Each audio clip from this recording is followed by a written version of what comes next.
Are you sure you want to stream? It's funny. Sometimes they'll ask me if I'm aware it's being recorded. Not that I would expect you to ever lie about such a thing, because I know Well, I wouldn't. you would. You would. You've I lied wouldn't. about less. Oh, look, I'm notified. There we go. Anyway, cool. All right. There we go. So yeah. So where is the snow? Huh? There is no snow. El Nino took it over. Generally, I have no snow. Yeah, we dodged a bullet last night. That was pretty cool. Yeah, that was pretty cool. Although we got out of a trip with the mother, but that's okay. But that's unfortunate. It would have been nice to see her. But oh, I agree. Yeah. But the weather here is so friggin' unpredictable anyway. It doesn't matter, but that's okay. We'll probably, what'll probably happen. We'll probably get snow tonight. Yeah. We're supposed to get snow Wednesday. Morning, Barbara. Morning, David. Oh, hey. And then somebody, namely you, will be shoveling the walkway while I sit inside in Beebe. Anyway, that's good. It's good to get going again. It's good to get going I have Little Mac IPA today, by the way. Oh, very exciting. You know what's cool is I don't know if you know this, Mary, but it's already the 19th of January. Yeah, I don't like to think about the passage of time right now. It's going so fast. It is going so fast. I don't like that. Pretty soon it'll be time for another disappointing baseball season. Yeah, before we know it. Try not to think about the passage of time. Oh, we know it. I know. Morning, Tammy. Morning, Lisa. Morning. Oh, hey, what's going on? Morning, Rob. Morning, Lynn. Yeah. Lynn says there's snow on the ground in Murfreesboro. Yeah, we were supposed to get 4 inches of snow last night here, and we ended up staying in. We had plans. We ended up staying in because of the snow, and it never came. It was like Longstreet, a thoroughfare gap. He never came, and that's what it was. So we ended up staying in and watching a movie last night, and go watch some football today, Mary. I don't know who's even playing today, but it doesn't matter. I'm going to root for whoever I root for. Barbara says that they're 2:00 today on C-SPAN. There's a show about monocracy. Oh, that's cool. That's pretty cool. That's pretty cool. Wonder if our friend Matt Borders is doing that. Yeah, he does a lot for monocracy. Yeah, I don't know. What to find out. Thanks for the tip, the intel, the valuable intel. Thank you, Barbara. That's good to know. I think she watches a lot of that stuff. Like C-SPAN's got some great programming on it. No, they do a good job with that. Jim, that's what she said. I don't know what you said that warranted that, but that's what she said. Yeah, I know what I said, but it's okay. It's a family show, Mary. I'll have to explain to you later on about that. Yeah, David says there's snow on the ground in Michigan. It's the 20th of January, and there's football being played in Detroit. That's right. His Lions made it into the playoffs. You would think that hell had frozen over and there'd be no snow in Michigan. Especially after the Lions winning their first playoff game in 4,000 years. That's good for them, though. Good for them. I think they got a good shot today. I think they got a chance against Tampa. I think they probably will win. I don't think they got much of a chance against San Francisco next week, but I think, hey, good for them. Let them enjoy it. I remember the days of playoff victory. It was 11 years ago today, Mary. My beloved Patriots lost to the Ravens in the AFC title game here at home, and that sucked. That was another cold night, but but good for the team still playing. As long as Buffalo loses, I'll be happy. So. Yeah, same. I don't like Buffalo at all. Anyway, Scott said regarding the show on C-SPAN, they'll replay it several times over the weekend. So if you don't catch it at 2, and then I think they archive their stuff, so like you can watch it. Like if you miss it, it'll be on there because they have programming from like 20 or 30 years ago. I don't see why we shouldn't be able to watch it today. I don't know. It's not like we're going solving world peace today or anything. No, just talking. He's talking about people that can't watch it at 2. It's going to be like on again. Well, I think everybody should watch it too. There's no football until 4. Everybody has got to watch it. But anyway, so what's going on, everybody? What's happening? Hopefully, it's a good weekend for you. Saturday is here. Yeah, we didn't do an episode this week because your first week back at school, but we are doing one next week. Yes, so we are. We'll catch up again.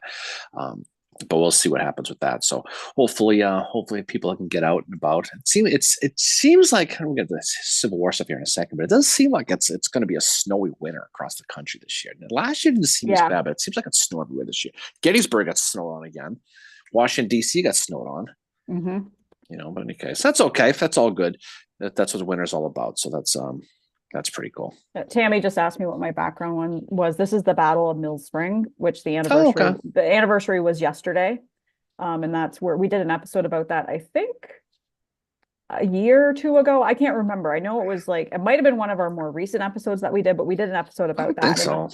That's where you have Zolikoff on the Confederate side. You have Zollicoffer, and he gets killed because he's near farsighted. He can't see the people, and he realizes oh shit, these are the enemy. And Oh then yeah, it's January 62. I think it was actually the Union's first significant victory. it was, You yeah. know, Oh, good morning, AQ.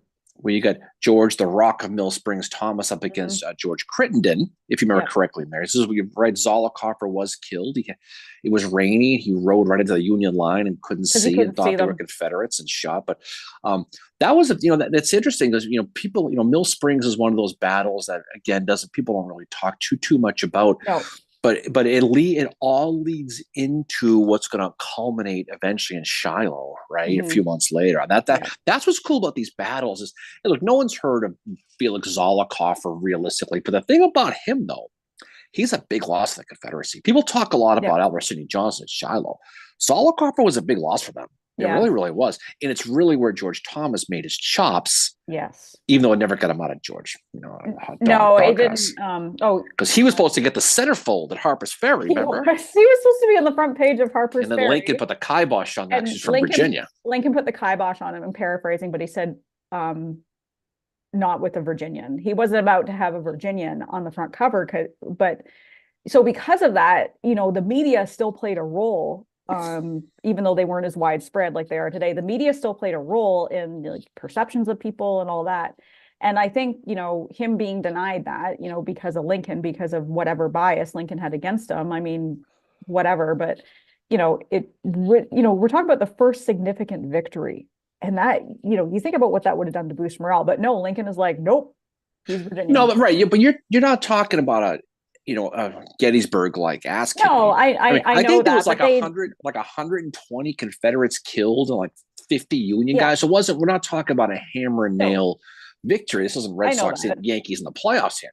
I know that, but what I'm saying is it was still a victory, and any victory at that point, that early in the war, would have been good, I think. No, there's no question about it. He's but again, you look at the what ifs and early, January 62 is pretty early, obviously pretty early in the war. And when the Confederacy was still trying to find their grounds as far as some of these officers, you lose a guy like Zollicoffer. Nothing against George B. Crittenden, good guy as far as a fighter goes, but Zollicoffer was an up and coming star in the Confederate Army. And within 2 months, you're going to lose Zollicoffer and you're going to lose Johnston. Yeah. Out in that area. So, and Zollicoffer doesn't get talked about a lot. Jim mentions that Zollicoffer is buried in the same cemetery in Nashville as Bushrod Johnson and Richard S. Ewell. And Tammy asked what cemetery that is. David said, that's such a strange stance. Why not promote that a Virginian stayed loyal and won? Weird. It was, and I think like later on in the war, it became Grant who really Grant and Sherman were really against Thomas. And this is something that like I don't love Grant, love Sherman, but like, geez, the way they treated that guy, all because he was a Virginian and they were constantly of the opinion, and Lincoln, I think Lincoln was too, this guy could turn at any moment. Well, they didn't trust him. I mean, you're coming off of, just a few months prior to the big man himself from Virginia flipping. Right. And Lee didn't flip with Sumter. He waited a little bit after. Yeah, so he did. you're a little, once bitten, twice shy here. And so, Sherman never trusted Thomas. Lincoln certainly never trusted Thomas. Stanton never trusted Thomas. Nope. But you would think by the time you got to Nashville late in the war that you'd trust the friggin' guy, because he gets through Mill Springs. He's going to obviously get through, he's going to get through Chickamauga. And by then you think, okay, this guy, he's kind of earned his trust. He never really earned it. No. He never really did. And you think the way he was like, and he said, so he got a promotion after the Battle of Nashville. And he said, and Thomas, I don't think was a real arrogant guy at all, but he did say, I should have got this after Chattanooga. Like, why now? Like, I should have got this after that point. I did see around the time of the Battle of Nashville, someone defending Lincoln and Grant saying like, oh, well, the newspapers were making Nashville out to be a disaster. And like, that's why they sent Blackjack Logan. So I said to the person, I was like, no, actually it was because Grant and Lincoln didn't like Thomas. And Grant was looking for every chance at that point to take him out of command. Yeah, I wonder how much to do with that. It was nothing to do with that Thomas was, that the Confederates were talking like, oh, the Confederates were threatening them and all this other stuff. But I I think it was more that like, Grant was looking at that point for a reason to take him out of command. Yeah, and it's obvious anyway that it didn't seem like the powers that be knew that there was a lot of weather issues going into Nashville. They see Hood's broken army after Franklin, which is a shadow of itself. They get there. USCT guys do really well at Nashville, but you think that if you wonder if there, well, you know why there was a delay and they didn't understand why he didn't go out and get him. They had a chance to get Hood, and they just sat back and well, maybe now he's starting to show his Southern ties, and you're going to send Blackjack Logan. I think he's going to make it as far as St. Louis before turning around. And even there was rumors even Grant himself was going to leave the East and head out there to take over. That just goes to show how much they didn't trust him. And then he has that big victory, which was kind of the nail in the coffin for the Army of Tennessee. He said Hood screaming back to, back after his armies gets completely destroyed at that point. But even that point, it's a shame because he's a guy who cleared his history cachet when he died, Mary, when he had burned the papers. So no one really knows like what his personal beliefs were. I have to think that Thomas at some point would have written down or told somebody, probably what the freaking hell do I gotta freaking do for this guy? Probably his wife. I'm probably his unless wife. he was a secret squirrel all along there and he had to hide cover his tracks. Wouldn't that be something if that came out? Of course not. But I'm saying I don't think the only person that I think might have been more Union than Thomas were Grant and Sherman. That Thomas was like, nope, I'm not fighting. I'm not doing what I am. And it's funny because so John Gibbon is born in Pennsylvania, but he spends a lot of his life in the Carolinas. His brothers fight for the Confederacy. I've never heard anybody have trust issues with Gibbon, not the same way that there was trust issues with Thomas. But I wonder if it was just the state, Virginia, because that's where Lee was from. And that's where some other prominent Confederates were from. And they they went the other way. And Thomas is like, nope, I'm not going to do that. I'm going to fight for the Union. I'm not surprised they treated him that way at the beginning, especially here in Mill Springs. But I am surprised they never let him out of the doghouse. Well, I think Grant was very threatened by him because Thomas was good. He was really good. And at Missionary Ridge, Thomas is his guys start going up the hill when they realize that Sherman is starting to lose against Claiborne. Thomas's guys they get the rifle pits they're supposed to, and then they keep going.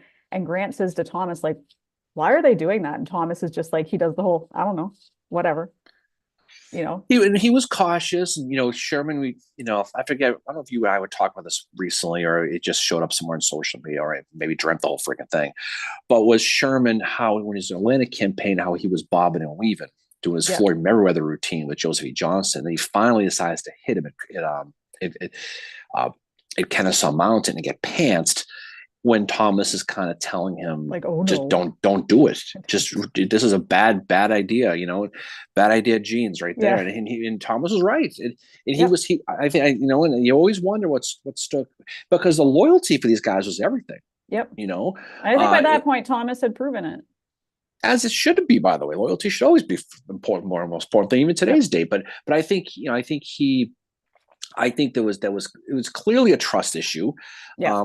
But again, too, you're looking back at a time when you don't know what the hell's going on. You're getting mixed information from all kinds of different sources. You just have Lee flip.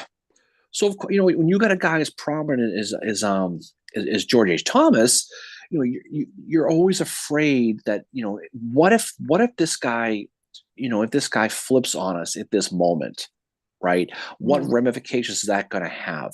Because don't forget too, Halleck's still out there. Yeah. Grant is not Grant yet. No. The Union Army was so significantly behind the Confederacy with overall generals that Thomas was one of their shining stars that they could not lose, but they clearly never trusted him, which is too bad.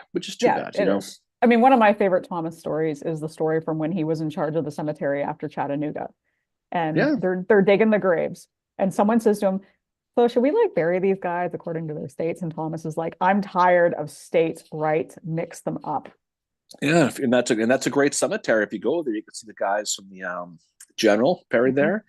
And you're right. If you go to the Chattanooga National Cemetery, And it's on a hill overlooking the city. You can see Lookout Mountains in the distance. You'll see all the states mixed up, and in a lot of cemeteries like Gettysburg, you'll see Massachusetts, New York, Ohio, all New Hampshire, all it. But there, it's all mixed up, and it's mixed up to a point where it really stands out. Yeah. If you've been to these national cemeteries, and that's because of Thomas. Yeah, because he was like I think he was so frustrated and done by that point. Like he had done amazing at Missionary Ridge, doesn't get the kudos he deserves, gets it finally at Nashville. And I mean, like I do think that the reason that he tells his wife to burn his papers is because his wife was his confidant. Like, much like if you read letters that Meade writes to his wife Margaret, same with McClellan and his wife, they confide in them. They tell them stuff that is not meant to see the light of day, much like we learned from McClellan because his wife, I don't know, she was behind the publishing. Well, they still have personal lives. I mean, they don't want their, no one needs to know some of the back, channel stuff these guys are talking about, especially their personal lives. But I suspect that was it, that he was writing to his wife and saying like, okay, I've done this and like, this is what's happening and this is how they're treating me.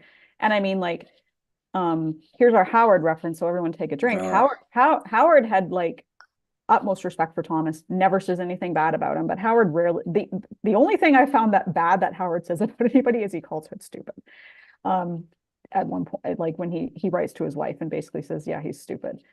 And that's not in his memoirs, but he talks about, how Grant is such a good commander. Sherman is a great commander, but very different from him. And he does say that like Sherman was great on paper, but then when it came down to executing the battle, Howard doesn't say he sucks, but he says that sometimes things didn't go the way they were written down. No, he was a great general manager, but he wasn't the best head coach. I mean, that's no shame. That's no shame on Sherman.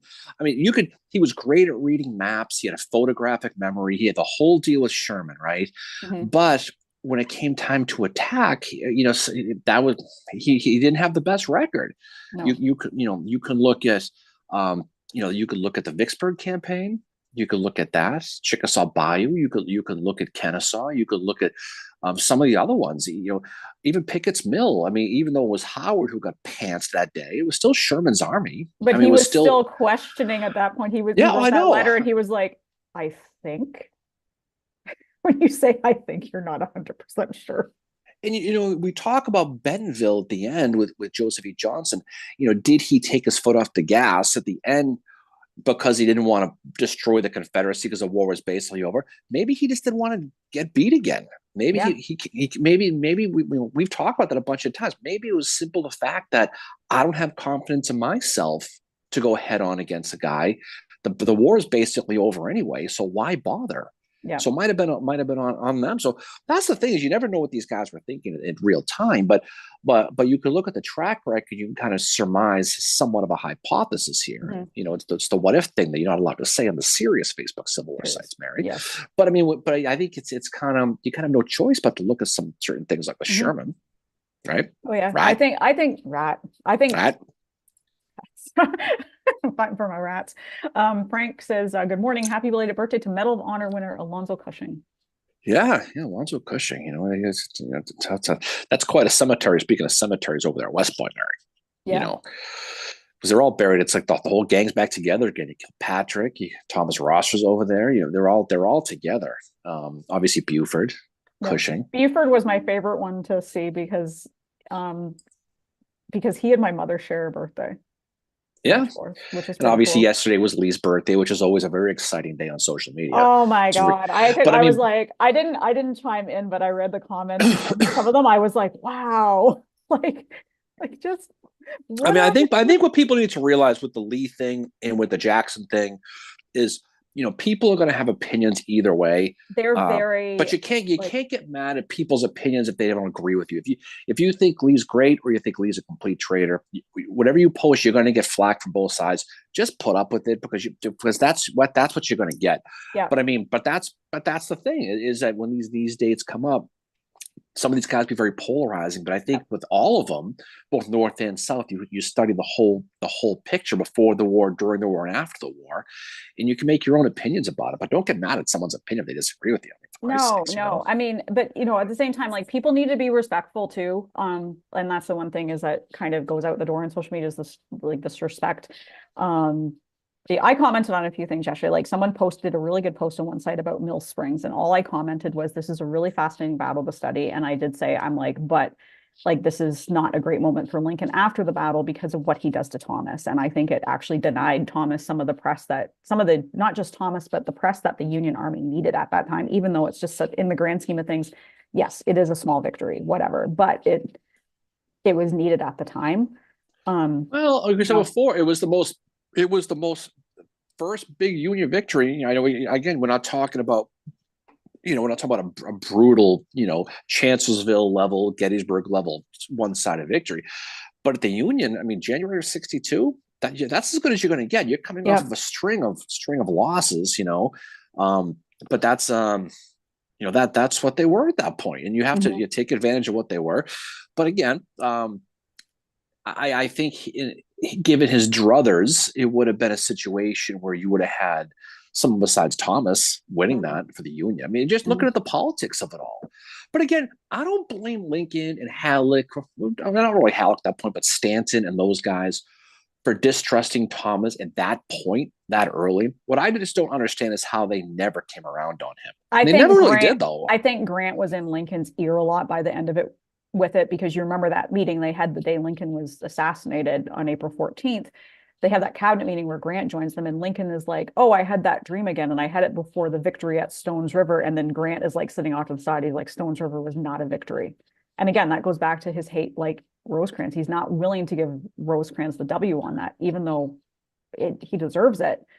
Yeah, but Grant wasn't Grant in January of '62, though. I mean, know this is way before. But I'm talking about, like you just said, like you don't understand it going like later in the war, and I was saying it was Grant that was. No, I know, but and it's not a shot at Grant. Every one of these guys wanted to be the man. I mean, it's no different than it is today in a corporate America. Everybody wants to be sit in the big chair, right? I mean, Halleck had the biggest axe to grind against Grant, but Grant proved him wrong every single time. Oh yeah. Somewhere, I mean, at some point, Halleck must have had that come to Jesus moment and realize that, okay, this guy doesn't suck. I kind of suck. I better just shut my mouth. Yeah. But he doubled down on it with like Sherman, and then Sherman wrote him. I'm still trying to find it. There's a letter out there that Sherman writes Halleck, and it is like scathing. It is like, "You betrayed a brother. Like, don't talk to me again." And then he does that whole thing where he doesn't shake Stanton or Halleck's hand at the Grand Review. Halleck had the best job in the end. You get to sit in Washington. You get to critique everybody. You get to be old brains without any sort of accountability. I mean, but that's let Grant do everything. Yeah. AQ mentions that she put a post up on Civil War Chronicles, which, by the way, if you're not following Civil War Chronicles on Facebook, follow it. I think it's AQ. Speaking of Chronicles, did you see Marano was on addressing Gettysburg? Yeah. That's all Chris. No, Chris is an awesome dude. It was fun. Chris and AQ do the Civil War Chronicles. Yeah, I know. But it popped in my head because I saw him sit in the studio with Matt, and I don't know who the new Veronica is. I can't remember her name. I should know it. I miss Veronica. Veronica was awesome. I know, Veronica's cool. So AQ mentions she on Civil War Chronicles, they did a post for Pickett the other day, and she said a bunch of hate.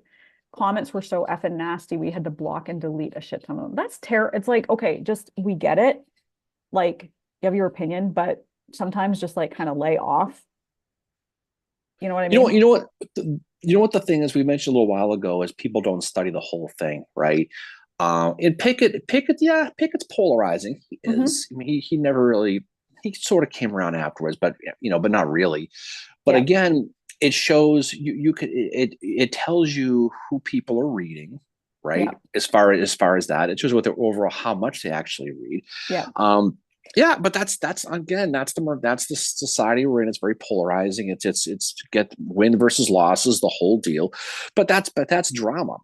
You can talk about. I was always told that death cures everything, right? That people are dead. You can study them. You can research them.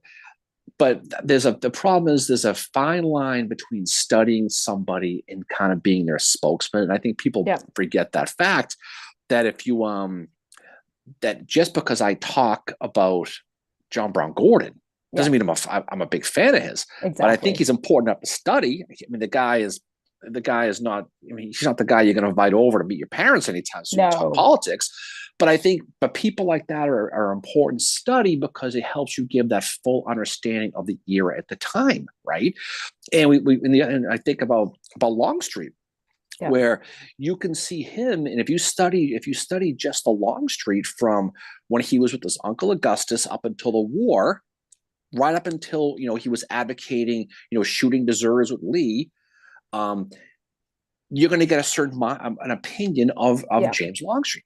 But if you study Longstreet from Appomattox to later on, his days in New Orleans, his days as an ambassador, his support of Grant, he's a different guy. And that's why if you want to study a guy and look at the whole thing, you can call Longstreet. Yes, he was part of the U.S. Army. He was a traitor by definition, but the war ends and he moves on. And that's why there was speaking of, let me go about social media now, which is never a good thing. When someone was going off about the old war child, Joseph Wheeler, right? The Confederate, and he was a capital P prick Confederate, right? As far as how he fought. I say this as a hard fighter. But you know what, though? He's buried in Arlington because he was a participant of the Spanish-American War in 1898. And they deemed him a U.S. veteran. And he died, so you move on from it. So you have to look at these people in a full 360 before labeling somebody one way or the other. Yeah, you can't. But at the same point, though, but at the same point, you have to understand if somebody's coming at you because you post about Pickett or you post about Lee or you post about Rosecrans, it's their opinion. You got to let them have their freaking opinion. You can't go at them for their opinion. But again, just understand that you may have studied a lot more about this subject than that person. Like they say in the movie Frozen, just let it go. The thing I do is like, I did this. You know? I did this a few weeks ago, and someone was talking about like, kind of the whole McClellan thing, and I said, okay, well, I used to be of this school too, but I changed my opinion because of this, this, and this, and they asked me what my reasons were. I was able to list them, and they were like, okay, I'll, warranted, right? Like, and it was like, we didn't fight or anything about it. And Frank says, this is a good point. Some people get too much involved on an opinion for figures that have been dead for over 100 years. We need to study all of them regardless of your personal preferences. That and like the whole, let's put our morals, put them back on them and remember they lived in a very different time. There was even that thing that happened a couple weeks ago over the movie The General, which was Buster Keaton. And someone on a site had posted this article that was written in 2023 and talking about the movie The General, which has it is lost cause-y. It puts the Confederates in a more positive light. It puts the Union in a not so great light. But the point is, the movie is entertaining. It's a cinematic feat for his time. Buster Keaton does a lot of his own stunts, nearly dies during the movie, He was in Batman, right? Buster Keaton, yeah. Anyway, so he does a lot of his own stunts. He loses a lot of money making the movie. And yes, the movie is made in, I think it's the 1920s. It has lost cause leanings. It does not tell the true story of the general. It makes those guys who were heroes into these kind of bumbling idiots. But you know what? At the time when it was made, that was what was going to draw people to the theaters. And the other thing this article talked about too was the fact that Buster kind of, for some reason, he empathized with the Confederates, that he saw them as these, kind of felt kind of bad for them and wanted to tell, like, and he also had seen Birth of a Nation and had been like, wow, I want to make a movie, right? So anyway, this person was arguing that, kind of how dare Buster Keaton make this movie? He had the perfect opportunity to tell the story of these Union heroes. And he like it was terrible. It was so, but then but with that, you have to put yourself in the shoes of someone like him who's in the 1920s. They don't have the movies that we do today, and they certainly don't have the knowledge that we do today. Buster Keaton can't go on the old Google machine and look up stuff about the lost cause. And it was also a different era. So I think to judge the movie The General on our morals is really bad. Just know what his thoughts were and understand what the movie is. But then just, enjoy it. I will say The General has really legit cool Civil War battle scenes. It's amazing. I mean, if you've seen the movie, it's I'm sure most people have, it's a silent movie and all that, but there's a couple of scenes towards the end where the troops are marching. And the way it's done, you have to double take because it almost looks like it's actual war footage, just because I hate to say it, but people in the movies now tend to be a little more girthy than they were back then. So and they tend to be a lot older, like Gettysburg. They're all older people these are people who are all teenagers or early 20s who are thin as rails and raggedy looking Confederates, like they probably in the Union guys, how they would have actually looked with the ratty uniforms and it's black and white, but it looks like it's like you watch it and you go, shit, this looks like it's probably the most accurate imagination of what the troops looked like was in that movie. Yeah. But it's a fun movie to watch. It is a fun movie, and it's like yes, he doesn't tell the story. It's a historical fiction movie. Yeah. And I mean, I got shamed for liking it, for saying it's a fun movie. Like, just, maybe don't judge it with, we understand what Keaton's influences were, and yes, one of them was Birth of a Nation, but I mean, he didn't have movies like Glory and all that back then. Like, going to the theater was kind of a treat. Very different times, and you can watch the movie on YouTube. It's got a great soundtrack. Yeah, if you haven't seen it, make an effort to check it out. It's one of the true classics. Buster Keaton he was the John Ritter of his day, the physical actor, falling on his face and tripping and all that. But it's done kind of a parody a little bit. Mm-hmm. But it's definitely worth checking out. I mean, it was just meant to be entertaining. The Birth of the Nation thing is bad. I get that. It was the first movie ever shown in the White House, by the way. Yeah. Well, but I mean, but the reality is, people should watch everything anyway. Even Jaws 3D, Mary, as shitty as it is, people should watch it. It's a reminder of how good. Yeah, but I need to watch the first movie again after the disaster that was. But then make up your own opinion of what it was. But again, people that's a problem with social media. I try to not partake in a lot of it just because it gets so easy. I back away if it starts getting nasty, but I give my opinion. And like, I gave my opinion on the Buster Keaton movie, and I was like, and the guy was like, you need to read this article and like basically change your opinion. It's like, dude, the article was written in 2023 and is harsh towards Buster Keaton, basically saying, how dare he make a movie when he could have told the story of some heroes, and it's like, well, at the time, he's trying to make money. Well, there's that too. I mean, that movie, and Buster Keaton, he was not, Humphrey Bogart. He was one of the best comedians of his era. He was that's what Jim Miller, one of the true stars.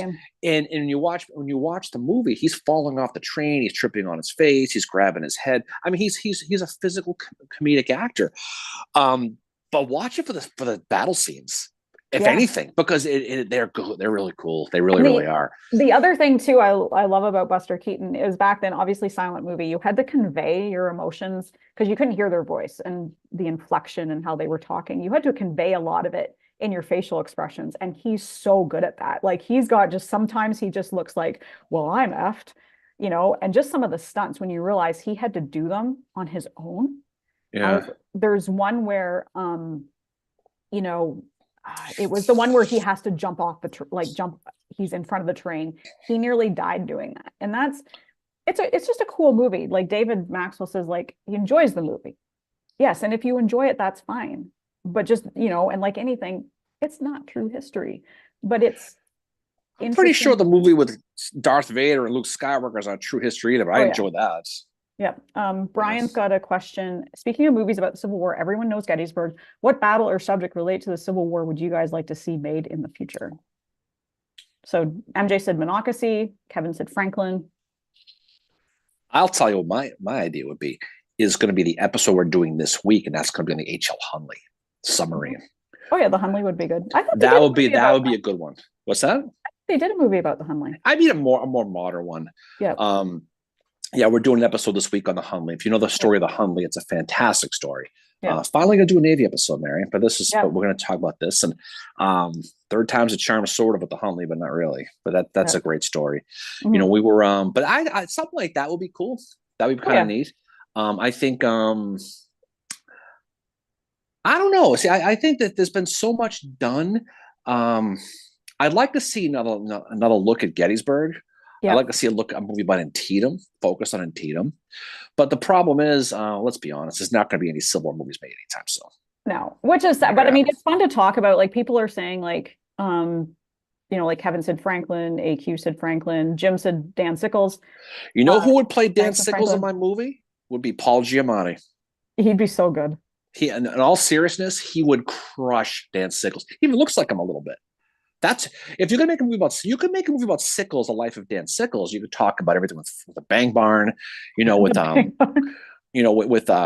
Key. You could talk about Tammany Hall. You could talk about all the way his post wars. The banging the Queen of Spain. You could have all kinds of fun with that. But I think historical movies in general right now are going to be few and far between because people it's like feel like there's no appetite for them. No, people want to see another stupid Spider-Man movie, no. Right? Yeah, no, thank you. Or another Barbie movie. No, I mean I want to see the Barbie movie. I haven't yet, but I don't want to see any more. I'll put Margot in my Sickles movie though. She can play somebody. She's a great actress. She's a great actress. The other one I like too is the one that was in that chess series we watched. She's really good. Ann Taylor-Joy something. So my thing would be a Band of Brothers style Netflix series, but about the Western theater that starts in Vicksburg and kind of follows people down through ones that were on the march to sea.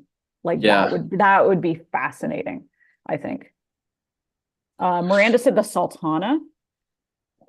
Sultana. I mean, Lisa Sammy is big on the Sultana. We mentioned her. Let me read some of these comments here. I never do. What did Jim say? Rachel Lance. Rachel Lance. It's funny. It's good he mentioned her. Rachel Lance is a PhD. I think from University of Michigan, but I think she's a Duke. She did a story on what killed the men of the Hunley. We're going to have to put this in the episode, I think, where she kind of proves that it was kind of like a blast that killed them. Because when we talk about it, it's a fascinating story. But she wrote a book, and she's kind of been on the rubber chicken circuit as far as promoting it about what killed these sailors. And it's fascinating. And she's kind of the go-to person on the physics of what, because when that boat sank, after it sank the Housatonic, it vanished till 1995. They find the men who's buried in silt, and because they couldn't find it, they finally found them, and the men are still at their stations, dead. They're covered in silt, and so there is no. They didn't move to. There was like this. They clearly didn't suffocate. They didn't drown because they were still sitting with their hands on the pumps. And so she wrote a book. I'm glad they died from the blast. Yeah, I haven't thought about Rachel Lance. I'm glad he mentioned her because I forgot about her. So she died about she basically proved that the blast, because you have to understand, the Hunley was tethered with a 16-foot roll, like a pipe thing. I call it a spar, with 135-pound black powder, like a beer keg, something you could probably associate with. And so they rolled up to the Housatonic and pushed it against it and blew it up. And then the boat, the sub vanishes.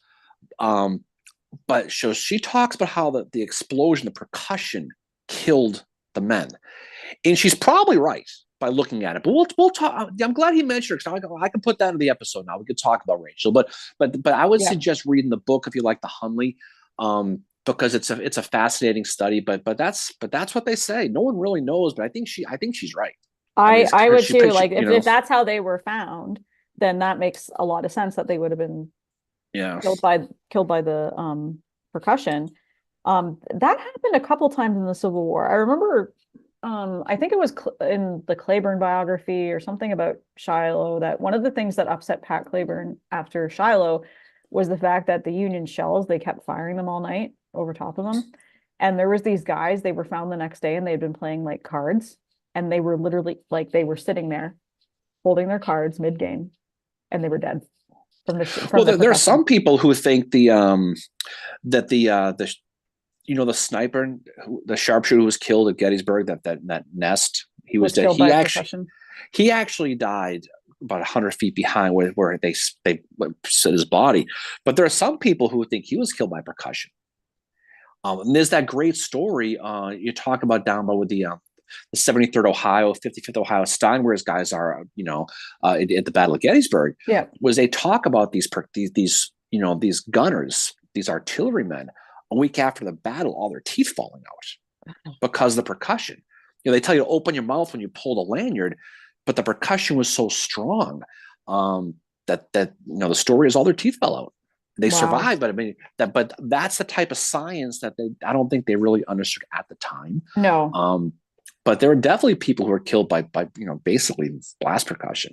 So Rachel makes the case that on the Hunley, which we'll talk about now. I'm glad he mentioned that, because now I think I put that in there. But I think it's a fascinating story. It's just an absolute fascinating story. Yeah. Freedom Forever is on here watching from the state of Virginia, so welcome. I think it's a new person, which is nice. Very cool. Very cool. David said the percussion of the shells can interrupt heart rhythm as well. Yeah. I mean, it's if you look at it, I haven't read her a couple of years, but she talks about how the blast will go through metal. Yeah. And then when it hits space, the science kind of expands. Yeah. So it can basically just shut you right off. Yeah.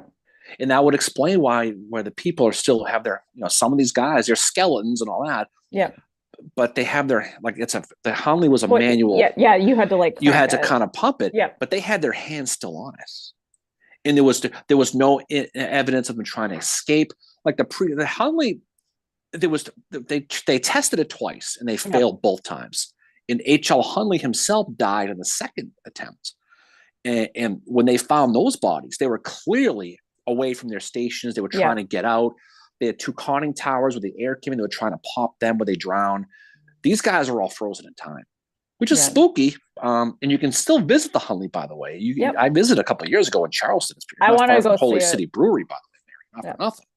I almost applied because they had, back when they were starting to do the conservation work on it, there was they had 2 internship positions for it. And I almost applied because when I did my conservation degree, my 2 things were metals and paper that I specialized in.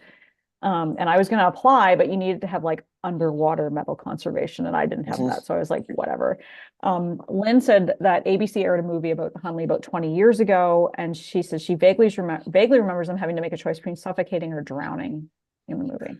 See, that's been kind of debunked. Yeah, and that was before, because it was only found not that long. It was found ago. in 1995, and they finally lifted it in 2000. But the problem is if you suffocate or you drown, fortunately, I've never experienced the pleasure of either yet. But if you but clearly you're gonna move. You're gonna try to escape. You're gonna try to move. Yeah. These guys literally did not move. And so I think Lance did a really good job explaining that. I would check that book out, and I think she's actually even on YouTube. She gives a speech on that. If I remember correctly, I think she's young too. She's probably less than 40, but she spent her kind of professional life trying to prove the death of these men on the Hunley. That's cool. Well, I think they deserve that. Yes. Good, and obviously they know the names of the guys that were on there. So if they had descendants, then that's probably some level of closure for the families, even though they're so that's really far off. But that's the episode we're going to do. We're going to record that on Friday, so we're going to talk about that. And what's cool, what's something we've talked about this many times, that some of the best stories are the ones you get in bars in these Civil War towns, right? And if you go to Charleston, you spend a lot of time talking about the different parts of the war. In the Hunley's their baby. If you talk about the Hunley, you'll learn about Battery Marshall. You'll talk about all the stuff that went on there, right? And they tell all these stories, fact, fiction, folklore about the Hunley. And I'm actually surprised we haven't done an episode of the Hunley yet, because I've always been fascinated by some of the stories I've heard at the West Side Brewery and places like that in Charleston. Yeah. We'll talk. Well, you know what really happened with the Hunley, don't you? They tell the story about the blue lights and all that stuff. We'll talk about that in the episode, but it's a fascinating study, and that's definitely worthwhile doing. So yeah. Jim mentions in the book The Perfect Storm, there's a whole chapter on what it's like to drown. The book is awesome. I need to read that book. It's one of my favorite movies. We also have to get up to Rockport, where AQ is. We have to go see AQ. We got to go empty some glasses with AQ. And I want to see that. I know it's not in, it's in Gloucester. I want to see go to the bar and see the memorial Oh yeah. to the sailors. Because my mom always wanted to get there. And I kind of want to go there for her as well. Because it was one of her favorite movies. Bill Etzkorn's on here. Hey, Bill. Hey, He what's said up, man? the U.S. military created the conditions in the Hunley and had a concussion trauma expert involved. Yeah, that was Rachel. Yeah. Wow. That's Rachel Lance. That's who the expert was. And but no, it's a fascinating study. When you look, people don't forget this was not a Confederate ship. This is a privateer boat. Yeah. The Confederacy was offering you money if you can go blow up one of these blockade runners. Yeah. And the Housatonic and the Canandaigua were the ones that were out there. And Hunley said, I can raise a group here and make some money with this. And Beauregard was the one who kind of finally blessed it, because he was, after the second time they drowned, he's like, I'm not sending people out there in this friggin' tube. You crazy? Could you imagine being told, you know, who wrote a really good article about it? And again, I don't know the historical accuracy about it, but you know, the magazine Cracked, they do a lot of like, and it's comedic slanted articles, obviously, but they do tell the history in it too. There was one of their writers there that wrote a really great article, and it was also kind of funny, about the Hunley. And it was really good. And that's where I read that article quite a few times. I was like, oh my God, this is like so bad. Like, and there was a lot of people who died in that, because you had three different sets of people who died in that. I mean, think about it. And H.L. Hunley, Horace L. Hunley himself, died in the second attempt. Contrary to popular opinion, he was not in that final bomber group. No. He died. They named the boat after him. So it's a tough study when you look at it, because it shows the desperation of basically being in a 40-foot cigar with 4 feet radius, and you're hunched together, cranking to go. Screw that. The hell with that. That's a bad friggin' day right there. I just to go on that thing anyway. Especially when the first 2 times you test it, everyone dies. Yeah. In the third time, the third time they go, well, we're gonna do this, and it's all, a lot of it's money driven. Yeah. They blew up the Housatonic. The thing sank in 5 minutes. Yeah. So it was like kind of like Apollo 13. It was Kevin will like this reference. It was a successful failure. Well, I mean, it was. I mean, there was only 5 guys who died in the Housatonic. They all got saved by the Canandaigua, who came to rescue them. But they did. The whole point was to cause mayhem. But the big thing was, Charleston was one of the few harbors that they could try to get stuff through. It goes back to the episodes we did on Fort Fisher and Mobile, right? The blockade runners with Alex Rose we talked about. Charleston was a big hub to get stuff in, for not just for the army, but for civilians. I mean, they were bombing the city nightly. They were trying to starve the people out. So you're going to try to sneak through with the food and water and ho-hos and all the stuff you're going to have to get through the line. They were trying to get through there. You had to take out that Housatonic, and they actually did it. It didn't really lead to anything, but I mean, but they pulled it off, but it cost them their lives. And they stayed in the silt for 100-something years till 1995 they were found. And where they were found was not even close to where they expected it to be. That's over which adds to the mystery of what the hell friggin' happened. What they were doing. Yeah. But yeah, I'm looking forward to that one. That's a fun one we're going to talk about. So yeah, but it's a cool place to visit. If you go down to Battery Marshall, down to Sullivan's Island, you have a little marker that shows where they went.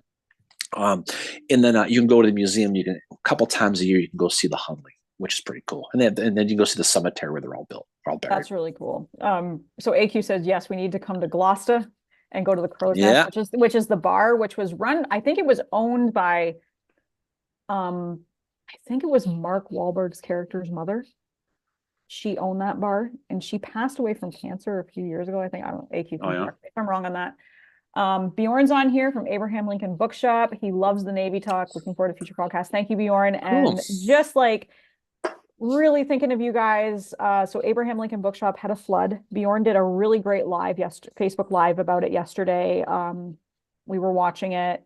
And he talked a little bit about kind of the recovery that is going on with some of the documents. I really love that so when he's talking about, if they had lost anything, and he put it in terms of Civil War casualties, about how you have ones who are killed, how you have ones who are injured, how you have ones who are missing. And he explained it that way. And I thought that was really good. But he also talked about some new stuff they're going to be putting on the website. And one of them was this pamphlet from a guy who was at Andersonville.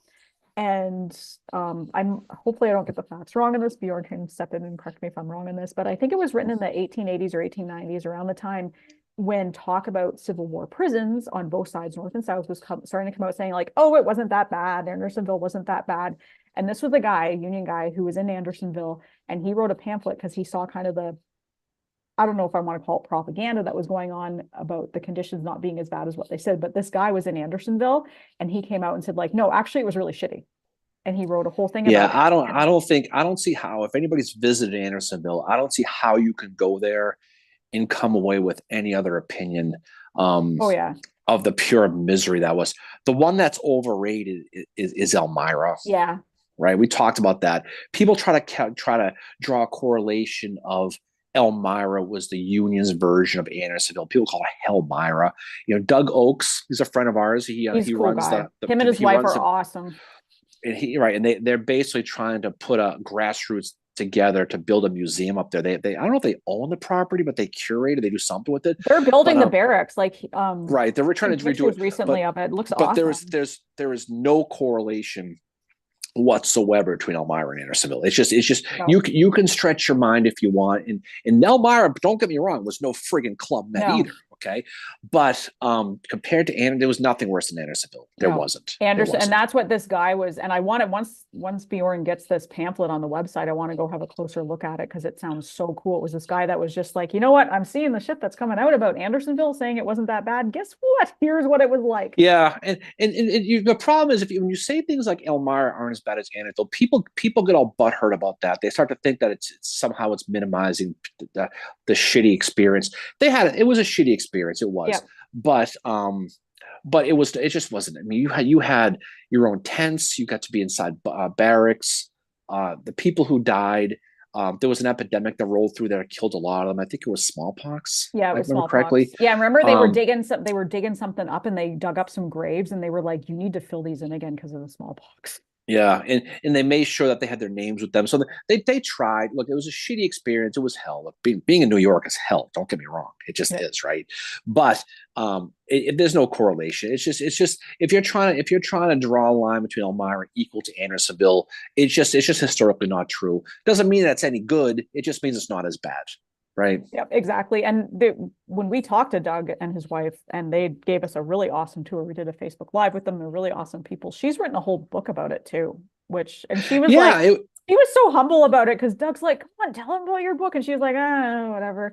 But I remember him saying that a lot of there was one Confederate prisoner at Elmira that like was basically like, this is shit, this is terrible, blah, blah, blah, and he was exaggerating, and that's the one account that people stick to is his account, whereas like it wasn't as bad. Like they had barracks. They were not given like, here's your tent, go off, Oh, David said, but is the crow's nest as lit as Piccolo's? Well, Mary's a member of the Mug Club at Piccolo's, David. No, so she's going to be a little biased in the situation, So Bjorn just gave the information. So it was written by a guy named S.S. Boggs, and it's called 18 Months a Prisoner Under the Rebel Flag, and he wrote it in 1887. He's a survivor of Andersonville. Yeah, I mean, my relative, cool. My great-great-great-grandfather survived Andersonville, and he was sent to us the stockade in Florence, where he didn't make that one. He died in that place, but yeah, it's tough. John Ransom's diary quickly comes to mind about that. You can read about that. He survives it. He's buried in Los Angeles, California, of all places. John Ransom, but he survived Andersonville. But there's a lot to it.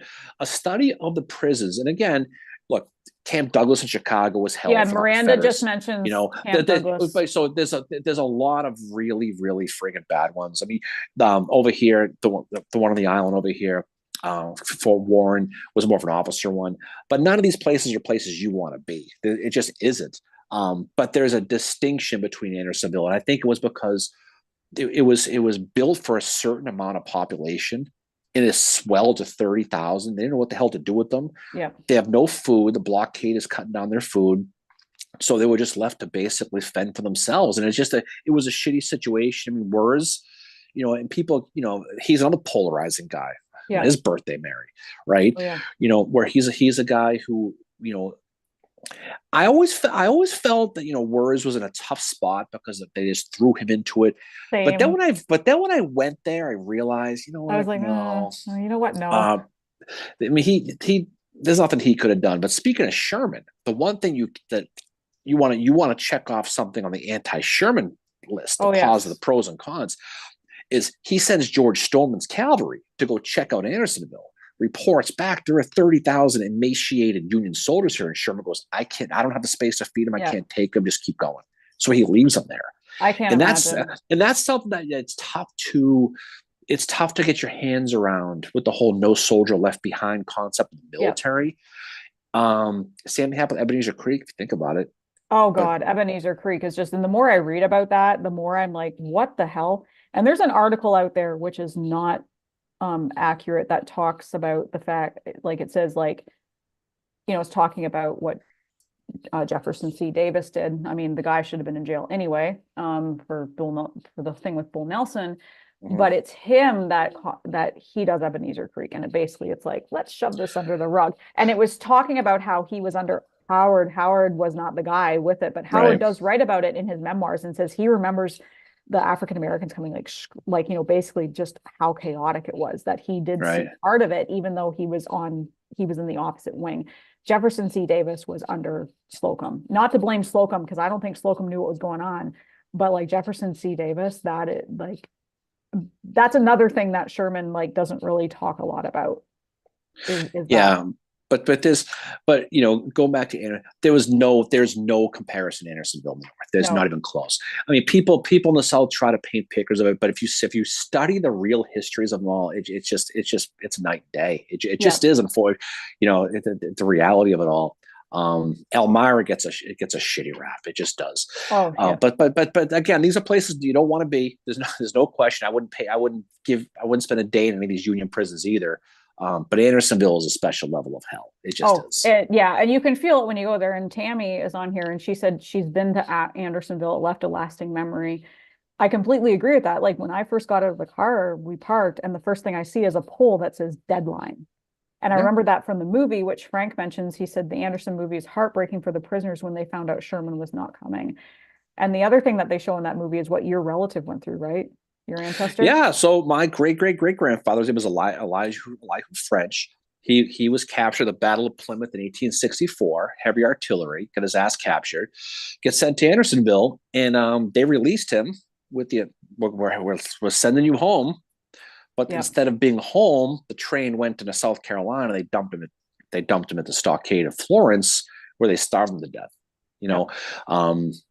I mean, the stockade of Florence is probably more comparable to Elmira, if you think about it.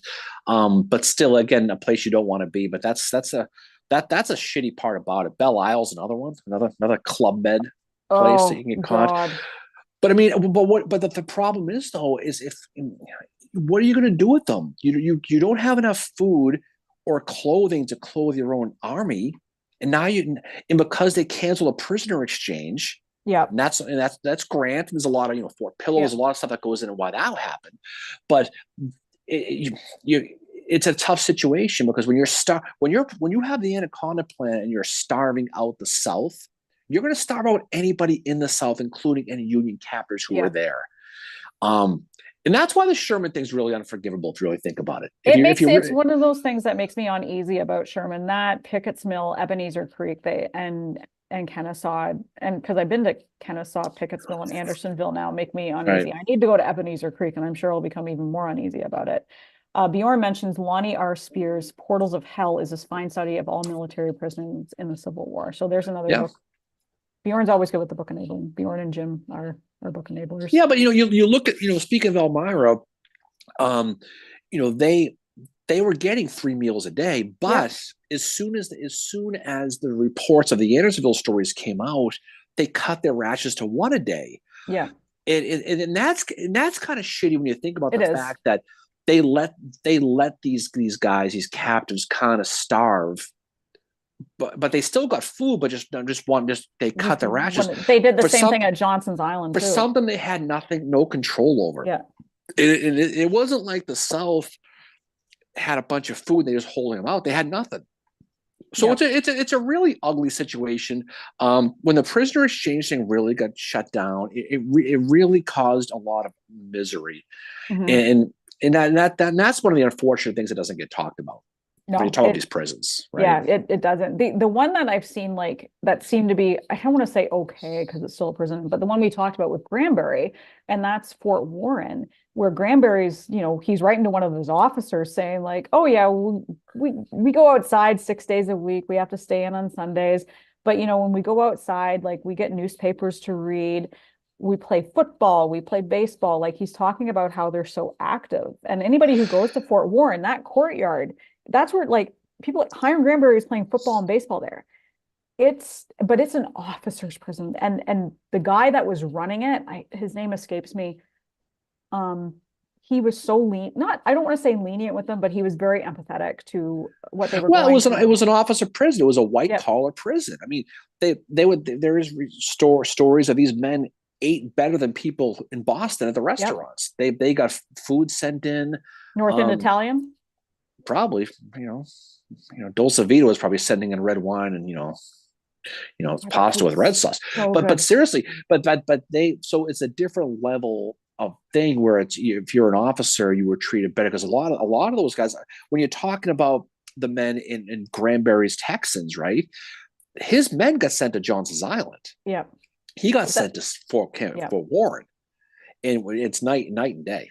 Sandusky, Ohio versus Boston. Give me a friggin' break. On Lake Erie, like the only good thing about Sandusky, Ohio, was Tommy Boy. The only thing.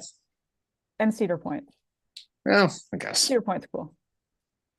Cedar Point's cool. Callahan Auto Parts, Mary. One of the greatest movies in American history. Speaking of movies, never seen it, but I do know. Oh, come on! I haven't seen see that. But no, and I've been to Johnson's Island. It is a creepy place. And Fort Warren is creepy as well. Like walking around into like some of those rooms, I like kind of was hesitant to go in because I was like, the energy in here is bad. Yeah, bad it's one of those classic prisons. But the fact, I mean, they made the movie Shutter Island there, and then it's just it's a creepy place anyway. But yeah, but for whether north, south, whatever, these places are important to visit because on both sides. I've been at Confederate prisons and Union prisons. And the feeling you get coming out of them is you don't want to be there. It just sucks. But Andersonville's different, though. Oh, Andersonville was a completely different, like, just, I don't know. I remember telling my dad about it, and he's not as well versed, like he's not overly well versed in the Civil War, but he was like, he kind of paused. You disappoint me, Mary. Yeah, no, he paused and he said in his like Harrison Ford Canadian accent, something like, wow, that's the bad place, right? Like Andersonville was bad. And I'm like, very bad. Yeah, I mean, I think it's an important place to go to, though. I mean, you got to stay in Americus, Georgia, which is it's about 2.5 hours southeast of Atlanta. But you go down there, and it's just a haunting place. The POW museum is attached to it, but the place that gets you is the cemetery. Yeah, and you can see the graves of the Raiders are all right there. But you see how close they were buried. And it's all unknown. And it was Clara Barton who helped to identify some of them. Yeah. Tammy mentions that her ancestor died in the Louisville, Kentucky prison, and he's buried in the Confederate cemetery. Oh, yeah. I mean, I think most people here, when you look at your own personal family history, and you probably have somebody in the Civil War, one way or the other, who fought for it. Sometimes, some cases, both. But you can really kind of say, that's a funny part about it. We mentioned my great grandfather last weekend. We found his name at a monument not far from here. Yeah. And it's marked incorrectly because he's on the Kingston, Massachusetts town monument, but he was from Kingston, New Hampshire, and they screwed that up and they put him on the wrong state.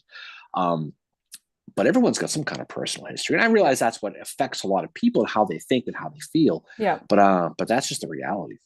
It wasn't that long ago. It wasn't long ago. No, and I mean, I found Finchers were more prominent in the South than they were in the North. There were some Finchers that fought at Gettysburg in New York regiments. I don't know what their connection is to me. But then there was more in the South that I've discovered they own plantations. So that's kind of like that was a very eye-opening part for me, seeing that part of my family is more in the South than they are in the North. And also being Canadian, like I don't have any direct ancestors. But my town, as close as it lies to Michigan, There were local boys, there were 5 or 6 of them that did go and fight in the Civil War. There was Solomon Secord from Kincardine, who was a Confederate surgeon. And he was at Gettysburg. He was one of 2 Canadian surgeons at Gettysburg. One was in the north, one was in the south. And Solomon was with John Bell Hood's guys. Yeah. I mean, it's everyone's got some kind of history. That's why people read. That's why people were attracted to it. Is because unlike the Rev War, which is big around these parts, the Civil War it's got photographs. It's got a lot more. It's only a couple of generations ago, right?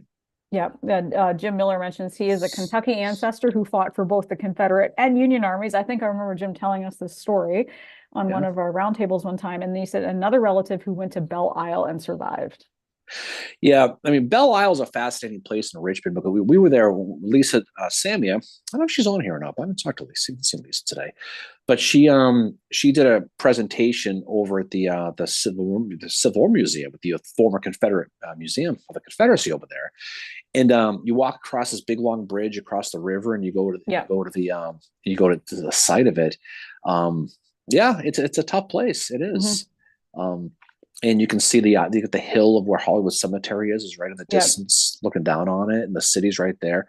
Richmond's a great place to visit. It is. As far as that goes. I know Kevin just recently went there, and I think he did the tour of the Confederate White House, which we have not done yet, which we plan on doing. And he went to Hollywood Cemetery too.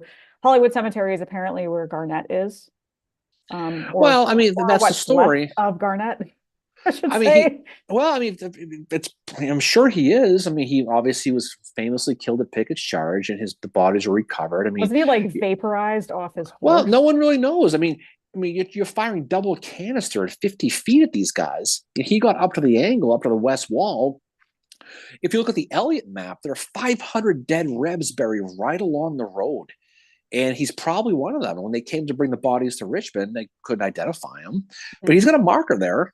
But he didn't make it. He's not alive today, Mary, if that's what you're curious about. No. But I think the reality is he was probably blown to bits, and they found him, and there aren't any remains of him.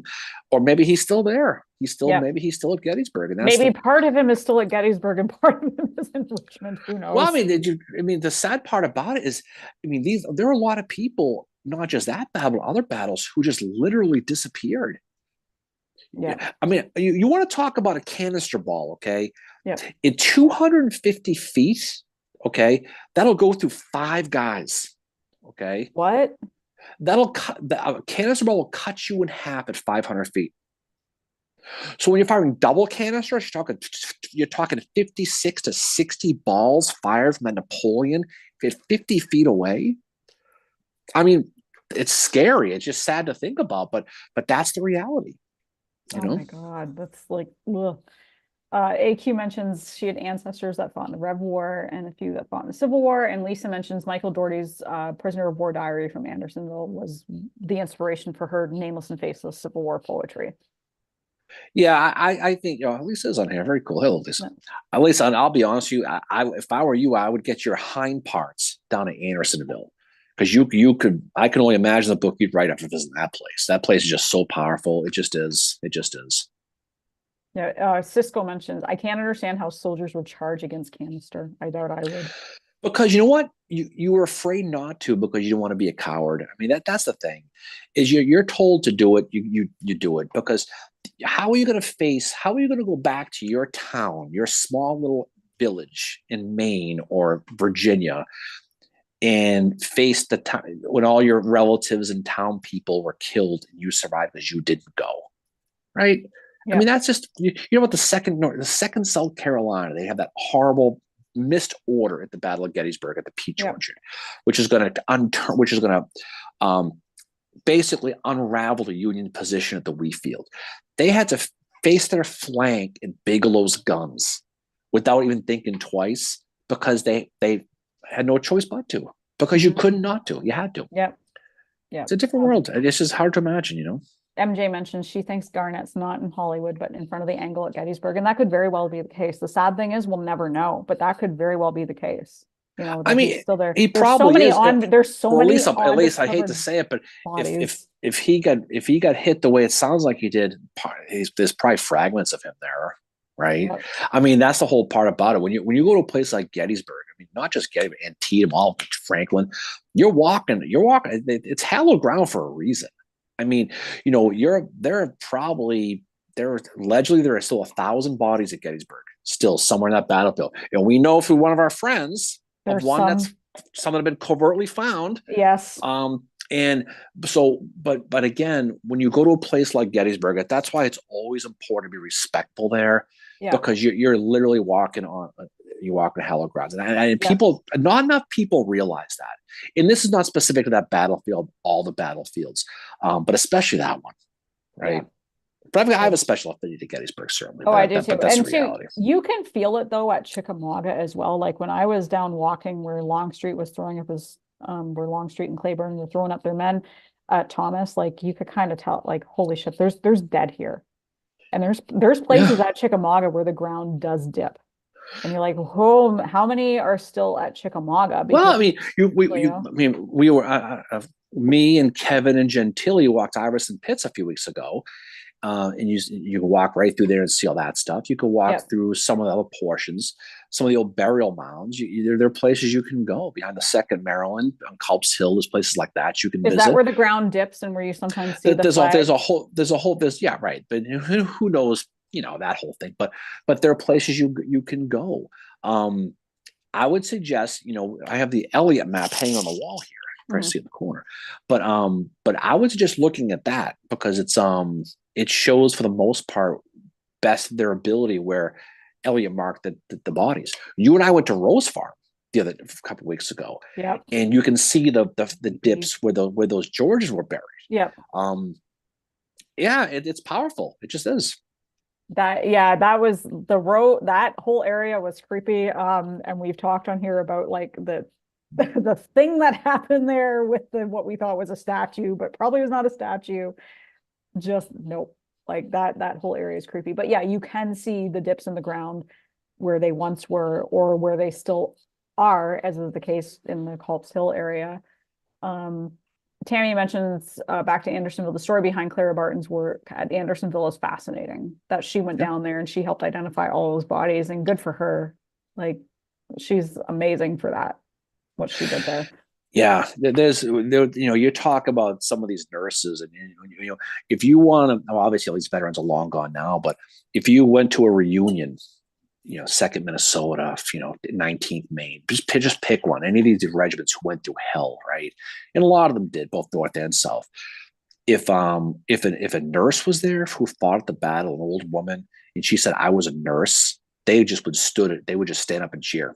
Yeah, they were gods on earth, and they were looked upon, not just the big ones, Dorothea Dix and Clara Barton and all these people, but just if you were just a nameless and faceless nurse, in these reunions, you were a hero. Yeah, because you think about it. I mean, these poor girls, because they were girls. We're not for the most part. They went through pure hell for nothing. Yeah. Westy fan says, "Isn't there a pit in Gettysburg never dug up?" Oh, there's a whole bunch of pits. I mean, the one down. Where's the one that you were talking about? Culp's Hill. There's a pit? The Culp's Hill. There's allegedly behind the 2nd Maryland. This is the southern. This is George Maryland Stewart. This is the Confederate 2nd Maryland.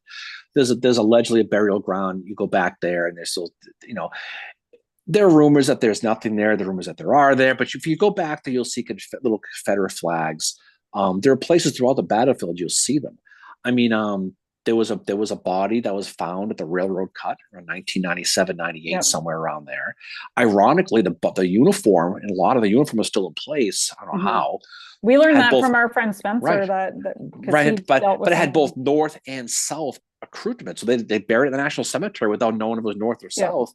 But there has been many stories that have not been reported of bodies being found.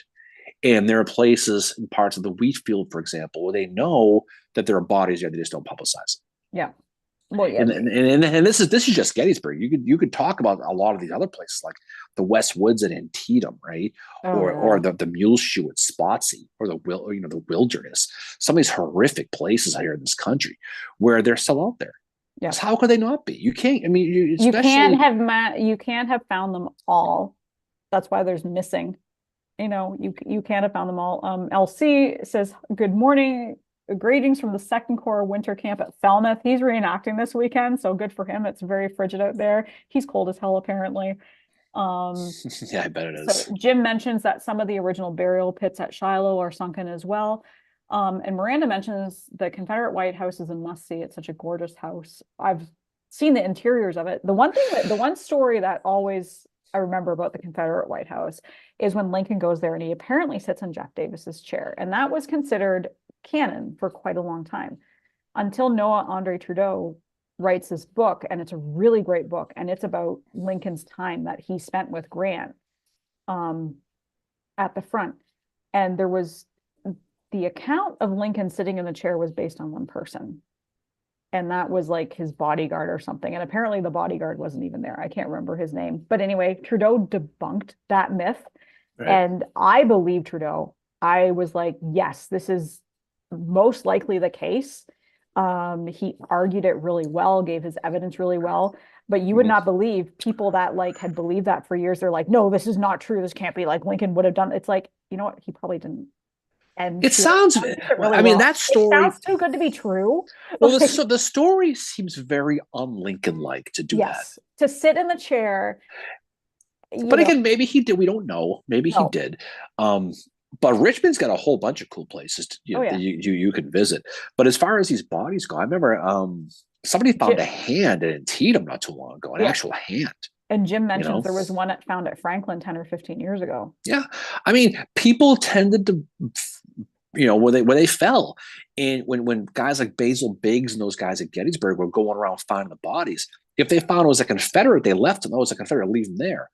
And in time, in time, the bodies are going to break down and there'll be fragments. You're not going to find them anymore. Christ, they just found a bunch of bodies at the Lincoln Cemetery of African Americans from town. Yeah. Some of these guys are buried 2 feet deep. That's it. If you're in Gettysburg and you drive by there now, okay, you'll see a bunch of orange flags. They did an excavation there just a few weeks ago, and they determined there was probably 100 at least more bodies buried that don't have gravestones, and they're marked. But some of these people are like that deep. Yeah, that's it's just, again, it wasn't long ago. It wasn't. No, that's creepy. AQ mentioned some of the wounded soldier letters that write about nurses are so powerful to the level of respect and undying gratitude they had for them. Oh yes, so Bjorn mentions Lincoln's Greatest Journey gives the account of the Richmond visit. I highly recommend that book. It is it's kind of Lincoln's obviously Lincoln's last journey before his assassination, but it details day by day. And Trudeau he's a fantastic author. And he always goes to the primary sources, which is great. I love his book about Gettysburg. That's the one I recommend to people. If you're going to start reading about Gettysburg, start with Trudeau, because it's a lot of soldier stories. His book Southern Storm is really great about the March to Sea. That took me like 2.5 years to read. Just because I'm such a too many big words. Yeah, too many big words. But yeah, Lincoln's Greatest Journey is the Richmond visit, and it's really good. Right. Oh, have a good day, AQ. AQ, we'll talk soon. We gotta get up to Gloucester soon. Yep, now it's in my head. We gotta make that happen. So yeah, we do. But yeah, Lincoln's Greatest Journey. I highly recommend reading it. And that's the one that debunks the whole sitting in the Confederate White House. I buy the story though of that former slave coming up to him in Richmond. Yep. I do buy that story. Oh, I think that probably happened. It probably did. It might have been a PR setup type thing, but I think that did happen. But just the whole story about sitting in Jeff Davis's chair and asking for a glass of water and all, it just seems like a spiking the ball thing. Yeah. And I think, I'm not the one of these people who thinks Lincoln walks on water, but I think it's just for him. I just think that'd be very unbecoming of him to do that in that situation. But if maybe he did, who the hell knows? I agree, but no, the way Trudeau talks about it, how he debunks it, because it's Ward Hill. Layman. More layman. Yeah. Layman. that talks about it, and Lehman wasn't there for a lot of that visit. And that's why it gets debunked, because it's like, well, there's other sources that say this didn't happen. And yes, it would have been very uncharacteristic of Lincoln to do something like that. I mean, it might have been as simple as he needed to sit down from walking, and that's where he happened to sit. It's amazing to think he would have gone into his office and said, "Oh, look, this Jeff Davis seat. I'm going to sit my ass down here and get a glass of water and put my feet up." And I don't know. I don't know. That's what's good about history is the stories, and doesn't mean they're right or wrong, but they're stories, and stuff gets in historical memory and becomes fact. But who knows what any of this stuff ever actually? We said before, besides the firing of Fort Sumter and the surrender at Appomattox, no one knows for real what the hell happened in between, because there are stories. There are stories that go different directions on literally everything. Yeah, and that's where all the polarization comes in. Is people believe a story and that's true because that's what they heard, and then the next person believes has a different story, and then they go on Facebook and they do that. Yep. Right. And they don't like to let go of it. Well, it's hard to unlearn something that what you believe. Like I get it. Like it's hard to let go of what you believed, but there's new evidence that comes out all the time for stuff.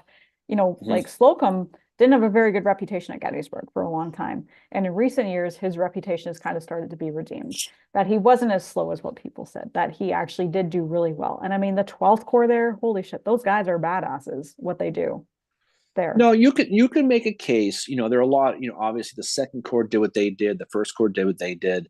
But the 12th Corps, at the end of the day, and you talk about guys like George Sears Green, and you talk about guys like David Ireland, you talk about people like that. How instrumental they ultimately were to that ultimate battle, right? Yeah. But I mean, the problem is people have favorite corps, right? That's like having a favorite child, right? Mm-hmm. At the end of the day, I mean, they all did a different thing to get involved in it. And the problem you have sometimes is people who have, my favorite corps is X, therefore Corps Y sucks because it makes X look bad. Yeah. When you're talking about Gettysburg, here we go about Gettysburg again. You truly needed all 7 corps to win that battle on the Union side. Mm-hmm. You did, because Lee threw everything he had at George Meade. And if it wasn't for a couple of different things here and there, that battle could have been totally different. And it goes back to the BMI we talked about, things like that, how close these things were. Oh, yeah, they were. But the First Corps started, the Third Corps did their thing, the 11th Corps did their thing. 6th Corps was important too, even though they were reserved for the most part, but they did all of it. You look at the Wheatfield themselves, 5th Corps, 3rd Corps, 2nd Corps, 5th Corps again, bang, bang, bang, bang, bang, like 26 acres of George Rose's Wheatfield. That just goes to show how it was a whole team effort. And the Confederate side it was too. You're looking at, you have the First Corps with Longstreet, and you got Anderson coming up, and every single one of these is you need your whole army to win, and if it's fractured, it has all kinds of issues. That's how you lose. That's how you lose battles. Yes, it is. Like I said, communications are one of the big three: communication, terrain, and weather is what beats everybody. One of the three, Frank mentions the 30th Corps is greater than all of 30th Corps. They had a lot of balls, Frank. We'll leave it at that. Okay. This reminds me of the meme you did for our Lookout Mountain episode, where you had the Sky Barn. Oh yeah. No, that's good. Bring it bad. Hooker, the Sky Barn. We always talked like Hooker would lead the 30th Corps. No, I mean, we've had a lot of fun with old Joe Hooker, but I mean, even he, McClellan, all these guys who kind of the pinatas of the Union Army, historical memory. That's a good way to put it, the pinatas. Well, they were. I mean, think about it. I don't know if you hit Hooker hard, if candy came out of him, maybe, but who knows, maybe. But I mean, every one of these people were more instrumental in the organizational part of it, right? Yeah. And we talked a little bit about Hooker when we did the BMI episode. But even how he arranged the artillery, putting them in each corps, instead of separately, you have basically, you have one basic brigade in every Union Corps. You have 5 brigades in a reserve corps. which makes it easier to move the guns around. Yeah. Having cavalry maintaining themselves, although Pleasanton in charge, you replace Stoneman with Pleasanton, which is probably equal disaster. Pleasanton has such a punchable face.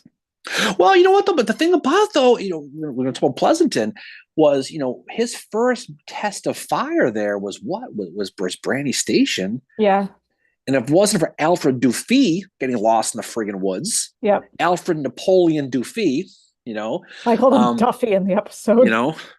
Well, it's got a little thing on the end, right? Oh, okay. He takes the slow road to China, gets lost, and Run DMG it breaks up. But even with that though, it's able to, hold off Jeb Stuart to a point where after his parade he does and stuff like that, he's able to kind of show that they were equals and show Lee that they didn't have this advantage. Because we mentioned before in the BMI episode, Lee had no respect for the cavalry, for the Union, and did not even know the BMI existed.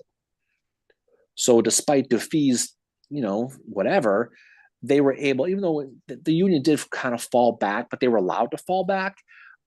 It did kind of set the stage that they were that there wasn't that huge gap as perceived going into the Gettysburg campaign, which ends up with Breakerhoff Ridge, ends up with East Cavalry Field, and that all takes place later on. But Hooker set that up, though. I mean, the way he set that whole army up, he put the pieces in place heading into the Gettysburg campaign for me to succeed. That's why it's tough to totally rip on Hooker. Plus, he's a mass guy, probably a Red Sox. I can't rip on Hooker just for his organization of like what he did, like having to pick up the pieces. Like, I mean, just reading Howard's memoirs there, everybody take a drink. How broken the AOP was after Fredericksburg, after the Mud March. And Howard says when Hooker came in, it was like, yes, finally. And he is, again, Howard, like, he is like Ned Flanders. He doesn't say a bad thing about anybody. And if he does, it's kind of this passive aggressive New England thing where when he talks about Sherman and his memoirs, he's like, memoirs? Like he puts them in quotes. Oh, he gets his point across. No question he gets his point across. Oh, he does. But he talks about, how Hooker comes in and he's just like, he was our new commander and we had to respect him. Same thing when Meade came in. He was like, good, this is great. And he likened Meade to being like a father to him. And I think that's why he had that whole thing when Meade finally got to Gettysburg on early morning of July the 2nd, that Howard was like, did I do okay? Like, Howard had that like, did I do okay here? Well, I mean, you're Howard. You've got mental PTSD at that point. Oh. Your reputation's been totally sullied. And the thing you're also the youngest Corps commander. Right, well, I know we've beaten the hell out of this dead horse. But people, you forget the fact that Hooker, I'm going to go against Hooker now, that he did pull people like Barlow away. Yeah. Right from Chancellorsville. So you've got less troops than you probably should have on that flank. And but that's the whole thing with it. But it's easy to just label people. You know how it is. And he did, in as much as they did, and I think the 11th Corps did well at Gettysburg, comparatively speaking, as far as best they could probably do. But again, you need Second Corps, you need Sam Carroll to kind of bail you out a little bit and strengthen that line on July 2nd after Von Gill says, off he goes, right? And so if you're left with well, it's true though. I know. If you're left with Ricketts and Weidrich's battery, and you're up there at the guns, and you're being told by Wainwright that you're going to die here because I don't think these 11th Corps guys are going to stay. So you're going to have to fight as infantrymen, as Avery and Hayes kind of come up that hill on you, and they stay there. Yeah. But Shiznovsky did come up too for the 11th, so it wasn't just Carroll. But what I'm saying is you need all these corps to kind of help yourself out with this. There was no specific corps that really did anything on their own successful. They all tried. The first Corps, they did their thing. The 11th Corps, they did their thing. Sickles, he did his thing. But they all, from that point on, they all got intertwined. Yeah. And that's what's cool about Gettysburg is you can go to the battlefield, you can see the trefoil, and you can see the diamond, and you can see the star, and you can see the circle, these Corps emblems all over the place, all intertwined. If you go up to the Stony Hill, you'll see the 2nd, the 3rd, the 5th, almost all next to each other. and it shows how they all came to bail each other out. Yeah. Well, that's why ripping on other core makes no sense to me. It never did. But that's you know. For day one, for July the 1st, you need the 11th Corps, but you need the 2nd as well. You need Howard and Hancock there to make it happen. There's no question about it. And as MJ says, like, we joke around about it all the time, but we also respect the other. I mean, I have utmost respect for Hancock. I get why he is very much a calming figure when he comes onto the battlefield. If I were Howard, I would have been losing my shit too at that point. I've been in charge for how many hours? I have Chancellorsville to deal with. I might be a little bit on edge as well. And Hancock hasn't been there yet, you know, and he's able to come in with a clear mind.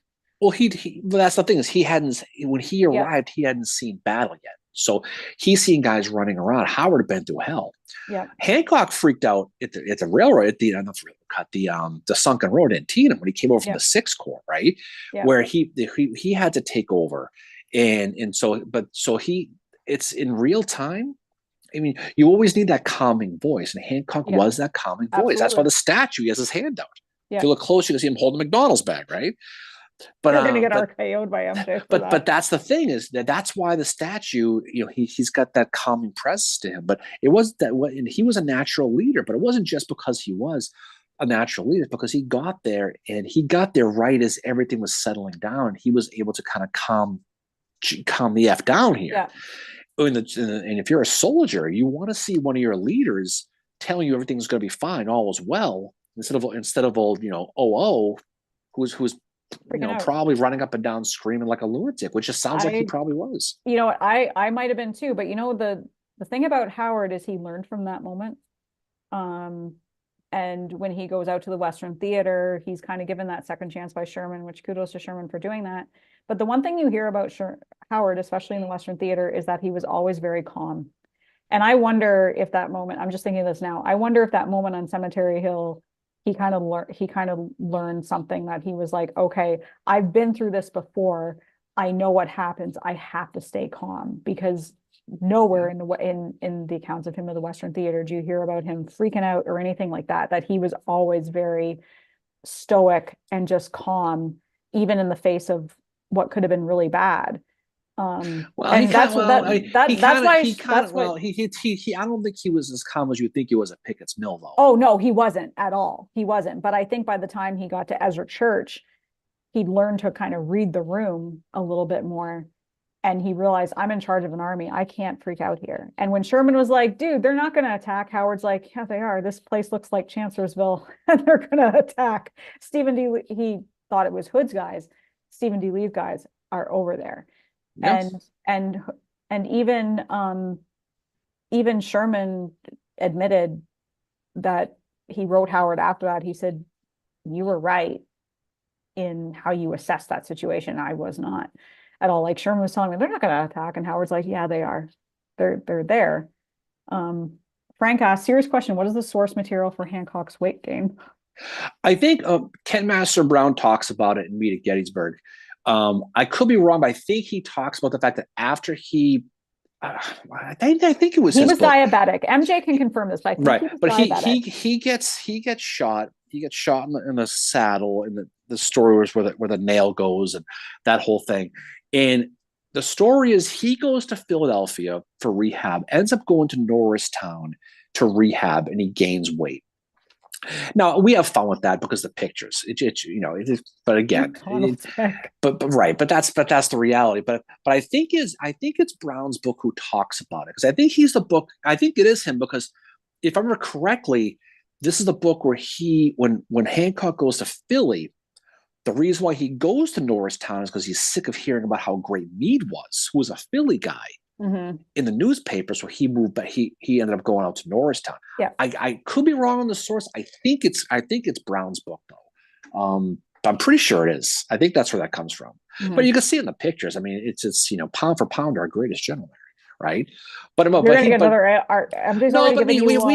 what though, we have fun with Hancock, but you need Hancock, and I don't think the war turns out the way it does without Hancock, because we've said this a million times.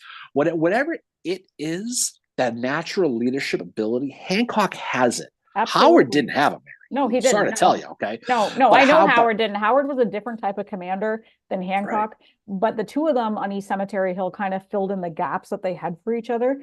But I think, and I don't want to say I'm like swallowing my pride at this point. I think Howard might have learned something from Hancock.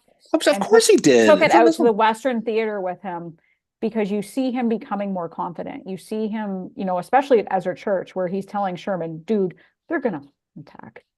Go away. And Sherman's like, you do you, set up your line, because Howard was protecting his flanks as he set up his line at Ezra Church. And good thing he did, because Stephen D. Lee attacked him, and it was a really horrific battle.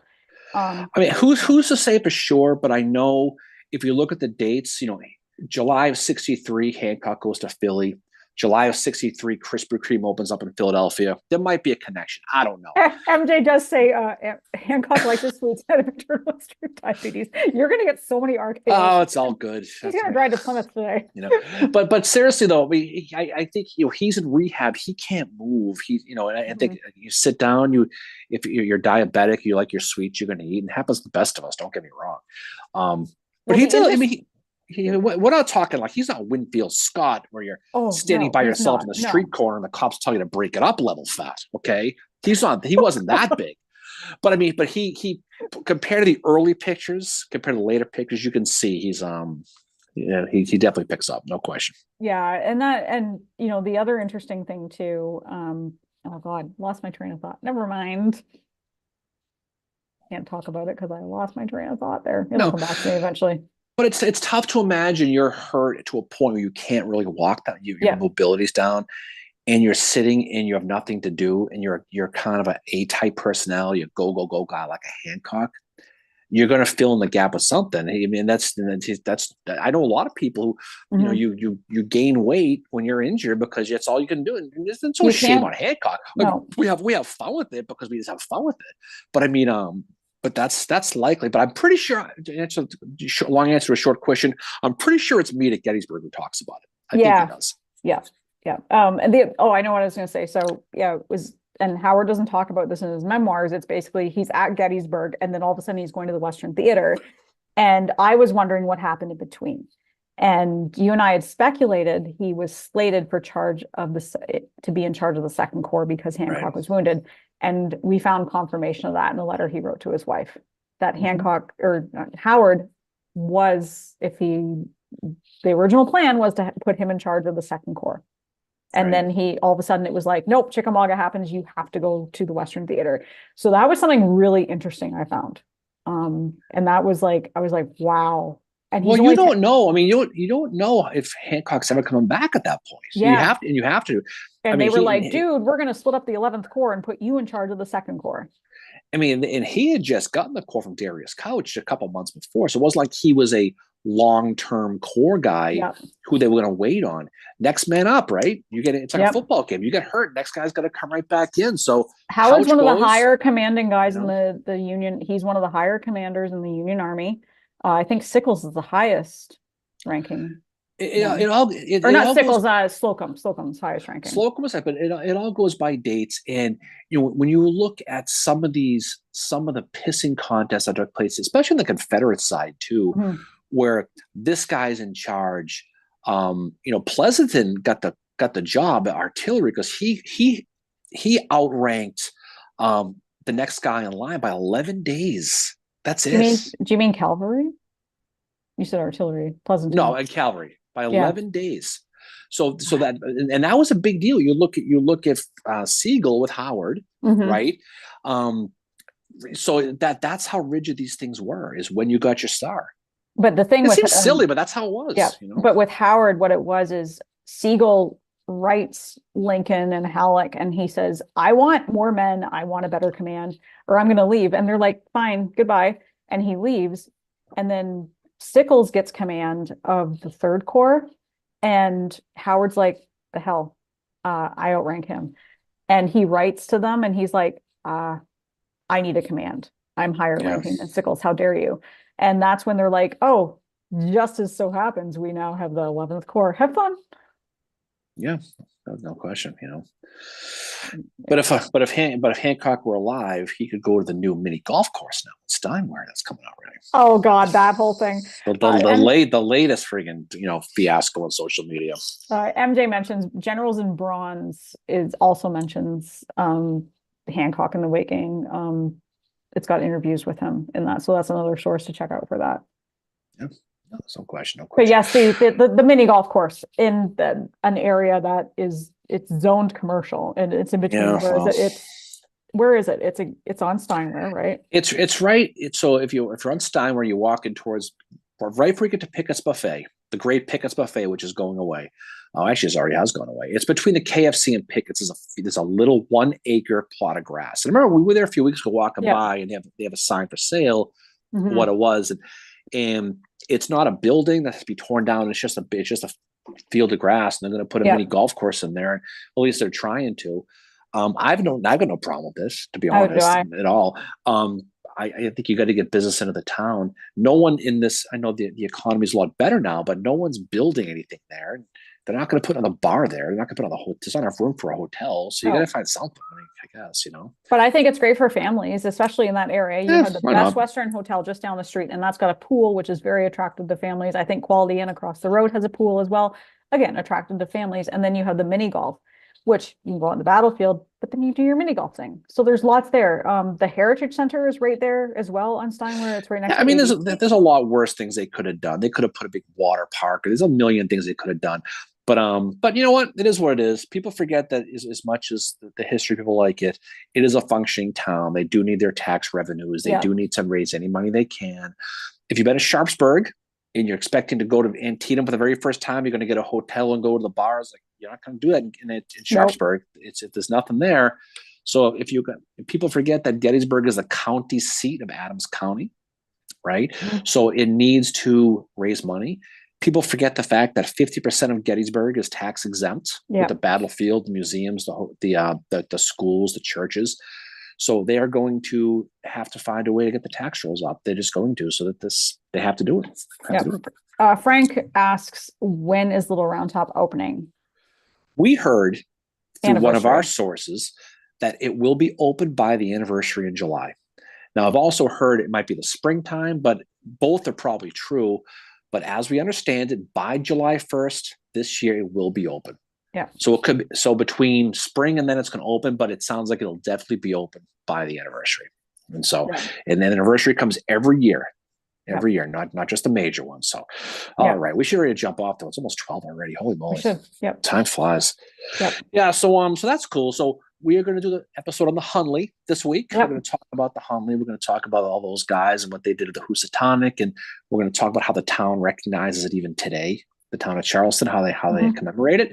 We'll do that, and then we'll go from there. The round table's coming up. I think I have to check with the boss here, but I believe our next round table is going to be trivia. It is. It's going to be trivia. We just have to decide on a date for it. So we're going to be giving away books courtesy of the great Bjorn from the Abraham Lincoln Bookshop in Chicago. So we got a bunch of books he sent us. We're just itching in a box to be given away. So we're going to give those away.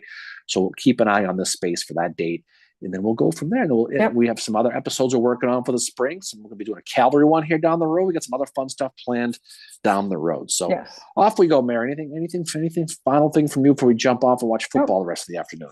Thanks for everybody for coming on here today. It's been awesome. Great to see some new people as well as our regulars that are on here. We really appreciate your support and the discussion. Tradition. The comments are we love the comments because it keeps the discussion going. The questions are great. Like the question about the movie was awesome. All that stuff. It's great. It's just an open forum. There's no subject. There's no script. There's no nothing. We just talk about whatever pops in our head. And it's great. People come on and people jump on and listen to this. And they add a lot and they send us on different tangents and different directions. So it's a lot of fun. We've been doing this for, God, it's been a couple of years now. So that I've been doing this. So Jan says he have a good day. Fully appreciate the greater perspective of the Civil War by the Civil War Backers Club. Thank you. Cool. We really appreciate it. Yep. Well, we definitely appreciate it. So anyway, we will we'll talk to you all soon. Enjoy your football. I think the Lions. I think Dave Maxwell's in for a good weekend. He said go Lions. I think they'll win. I think I have to root for Swifty this weekend. Though I hate Buffalo. But that doesn't matter. Whoever I root for, the team's going to play us. I've been saying since day one, San Francisco against Baltimore. So I'm still right about that probably. But in any case, off we go. All right, guys. So we'll head out. We'll talk to you all soon, and we'll catch you later. Yeah. See you guys later.